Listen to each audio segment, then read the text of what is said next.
But security is tight in central London, with more than 11,000 officers being deployed, making it the biggest policing operation in British history.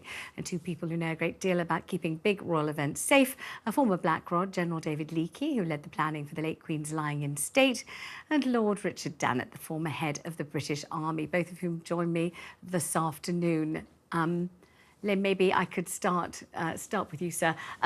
It's, voluminous in its scope, this operation, isn't it? I wouldn't begin to know how one even starts to control something that huge. How does it work? I mean, what is kind of the structure that's conceived to keep things safe? Well, it's always there's a method for doing all of these things. And one of the key things is to work out what the objective of the whole plan is. And so the coronation ceremony, making it visible, accessible to the public, those are all the principles which will guide the planning. And then the second and the most important thing will be assessing the risk.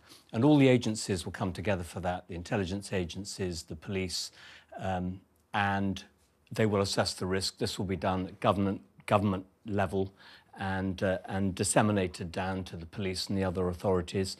And I have to say the Metropolitan Police are really very experienced at laying on these operations. So I was involved every year, sometimes more than once a year, with the security planning for the state opening of Parliament. Yes. Now, the state opening of Parliament is slightly smaller scale than this, but those are the planning, those are the basic fundamentals of the plan.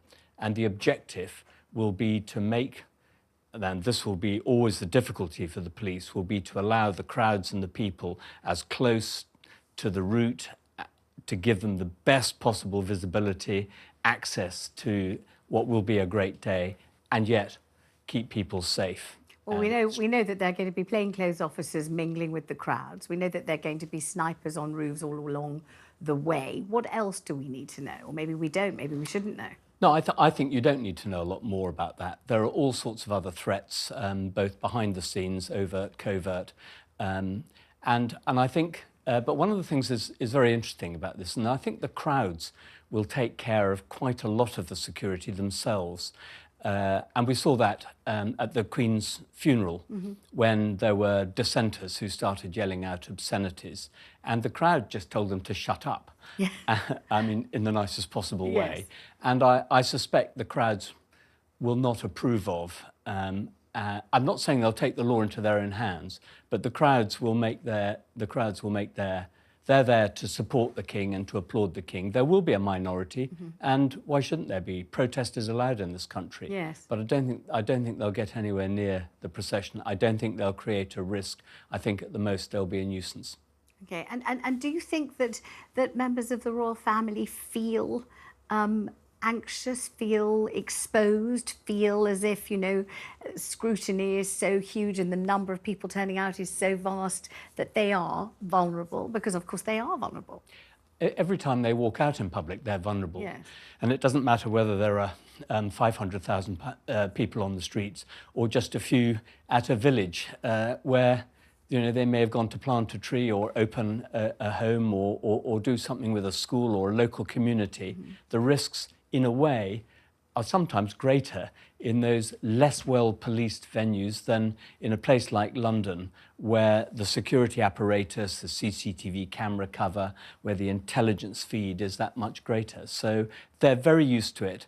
And will they be nervous? No, they won't be nervous. They can't be nervous. They have to live with this all their time, and they have to be confident that the security around them will be absolutely superb, as it always is. Adding to the complexity of the orchestration of the whole thing and the communication of everything are the visiting foreign dignitaries, heads of state, representatives, many of whom bring their own security details, don't they, with them? How does all that mesh?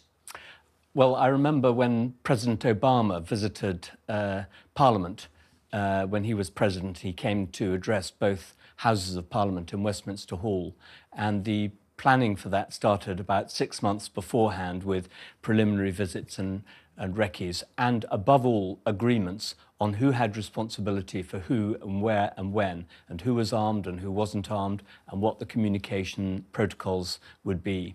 And I don't think we want to go into that on air, but I can assure you there'll be lots of very careful coordination. And foreign dignitaries, heads of government, heads of state visit all the time into this country. So there's it's not the same for every head of state. There are different protocols, but there's a really well-oiled system for making sure that the coordination happens. Are So there people ever, can have are there ever confidence. sort of disputes, or even, to put it more politely, discussions about what is acceptable from foreign policing and foreign security detail in this country, what we will put up with, what we won't, and what we expect and what we require? Or is that not diplomatic? I mean, how does that work? There certainly are discussions. Yes. And when Barack Obama came, his security chiefs came, and they came with a whole list of imperatives of this must happen and that must happen. And there was great diplomacy exercised, and we reached a wonderful compromise. Everybody was happy at the end. But that's in the nature of any international discussion. You'll have people with their views, and then you've got to start with a negotiating position on what's what, and then you compromise down and reach agreement. Lord Dannatt, will you join us on this conversation, please? It's a great honour to have you on the programme, former head of the British Army. The operation known as Golden Orb, one of the most significant, one of the most ambitious, the largest security operations the Met has ever known. It's gigantically pressured to get this absolutely right. Can you talk us through a little of what goes into organising this kind of thing? Well, I think David has just covered most of the points. Of course, the other major aspect to this is the role of the military. Many thousands of military taking part, and they're doing, well, many things. One of them, of course, is by the size of the procession to boost the importance of the king, to swell the importance of the day, and frankly, to show off Britain at its best. But amongst many of those troops are troops from the household division, whose function, amongst other functions, is to protect the monarch and the monarchy. So we will see escorts from the household cavalry. We will see foot guards, all very close to the monarch, making sure, in a ceremonial sense, that they are safe. But the real security operation is, of course, the security operation run by the Metropolitan Police. And as David has been saying, it's been planned for a very long time, just as the Queen's funeral was, and all these major occasions are, planned down to the nth degree and rehearsed. We've all seen reports over the last few days and weeks of nighttime rehearsals going on. And that's one of the hallmarks of the military. We like to make a plan, we like to give our orders, and we like to rehearse it and try and leave nothing to chance. And I think that's what we've been seeing in the dead of night, in the quiet of night, with those thousands of soldiers rehearsing so that they can do their duty to the maximum on Saturday for the King and for the Queen. We keep hearing the phrase, Lord Dannatt, a ring of steel protecting London. And I don't know how much of that is literal, how much of it is figurative, what it really means. What is the ring of steel, would you say? It's figurative and it's literal. It's literal in terms of the number of crash barriers and that kind of thing that you'll see, and roads that are cordoned off. You will also see virtually any lamppost or other position that could be containing explosives being searched in the small hours before Saturday morning. Sniffer dogs will be all over the place. So there's physical protection, there's virtual protection, and as David was saying, there's a lot of protection based on good intelligence to have a good understanding of who are those who might want to oppose the coronation. Yes, peaceful demonstration is allowed in this country, one of the hallmarks of our democracy, but there may be those who are unwise enough to want to disrupt matters and maybe disrupt it in a high-profile fashion. And as the Metropolitan Police have been saying, they will be sat on very firmly and dealt with very firmly. But again, I think, and again, it was a point that David's just made, other members of the crowd who are there to enjoy the day, who are there to indicate their praise and their support for the monarch, I think they'll see off people pretty quickly as well. So a ring of steel is real, both figurative, real, virtual. It'll be as safe a day as it possibly can, and as a splendid day as can possibly be made.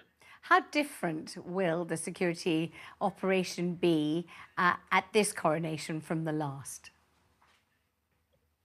Well, we live in different times. 70 years ago, I think it's fair to say that back in 1953, there was not the same security challenges that there are today.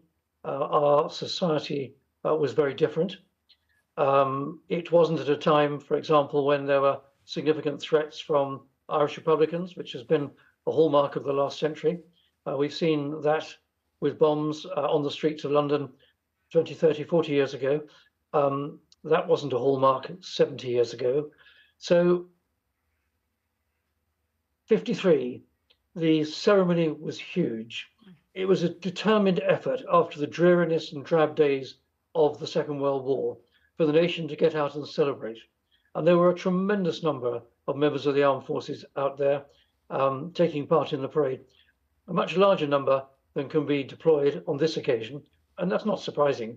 In those days, the Army, Navy, and the Royal Air Force and Commonwealth armies were much larger than they are now. So different circumstances 70 years on, but this is going to be splendid.